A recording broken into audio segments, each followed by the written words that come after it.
യാത്രക്കാരെ ഇന്നും വലച്ച ഇടപ്പള്ളി മണ്ണുത്തി ദേശീയപാതയിൽ ഗതാഗതക്കുരുക്ക്. യാത്രക്കാർ മണിക്കൂറുകളോളം കുരുക്കിൽപ്പെട്ടു.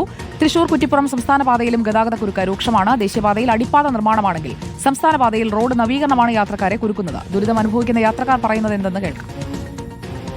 ബ്ലോക്ക് അത്യാവശ്യം നല്ല ബ്ലോക്ക് ഉണ്ട്, ഒരു മാറ്റമില്ല. ഇതിനൊന്നും ഒരു മാറ്റം ഉണ്ടാകാൻ പോകുന്നില്ല. ഇവിടെ ഒരു തേങ്ങ നടക്കാനും പോകുന്നു. നല്ല ബ്ലോക്കാണ്. സ്ഥിരമായി ഇതുവഴി പോകുന്ന ആളായിരിക്കും, അപ്പോൾ വലിയ ബുദ്ധിമുട്ടായിരിക്കും. നല്ല ബുദ്ധിമുട്ടാണ്. അത് അപ്രോച്ച് റോഡ് ക്ലിയർ അല്ലല്ലോ. അപ്രോച്ച് റോഡ് ക്ലിയർ ആണെങ്കിൽ ബ്ലോക്ക് ഇല്ല. അപ്രോച്ച് റോഡ് ശരിയാക്കി തന്നാൽ മതി. അർജുൻ മട്ടന്നൂരാണ് നമുക്കൊപ്പം ചേരുന്നത്. Arjun Mattannur, good evening. ഈ കുരുക്കാരഴിക്കും എന്ന ചോദ്യം അതിലെ പോകുന്നവരൊക്കെ ചോദിക്കുന്നതാണോ നമ്മൾ കാണുന്നത്? സുജയ, തൃശൂർ ജില്ലയിൽ വിവിധയിടങ്ങളിൽ ഇന്നും ഗതാഗത കുരുക്ക് രൂക്ഷമായിരുന്നു.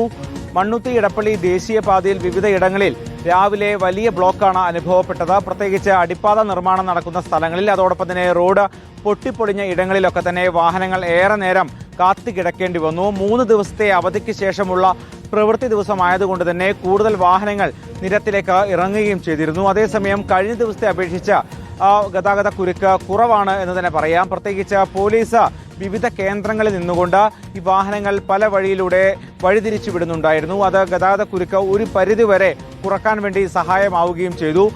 അതോടൊപ്പം തന്നെ തൃശൂർ കുറ്റിപ്പുറം സംസ്ഥാന പാതയിലും ഗതാഗത കുരുക്ക് രൂക്ഷമാണ്. പുഴക്കൽ ഭാഗത്താണ് വാഹനങ്ങൾ ഏറെ നേരം കാത്ത് കെട്ടിക്കിടക്കേണ്ടി വരുന്ന സാഹചര്യം ഉണ്ടായത്. ഈ മേഖലയിൽ 3 പാലങ്ങളുടെ നിർമ്മാണം പൂർത്തിയാക്കേണ്ടതുണ്ട്. എന്നാൽ മഴയായതുകൊണ്ട് തന്നെ നിർമ്മാണം ഇപ്പോൾ നടക്കുന്നില്ല.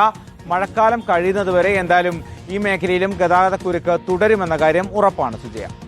ഓക്കെ, അർജുൻ മട്ടന്നൂരാണ് വിവരങ്ങളുമായി ചേർന്നത്.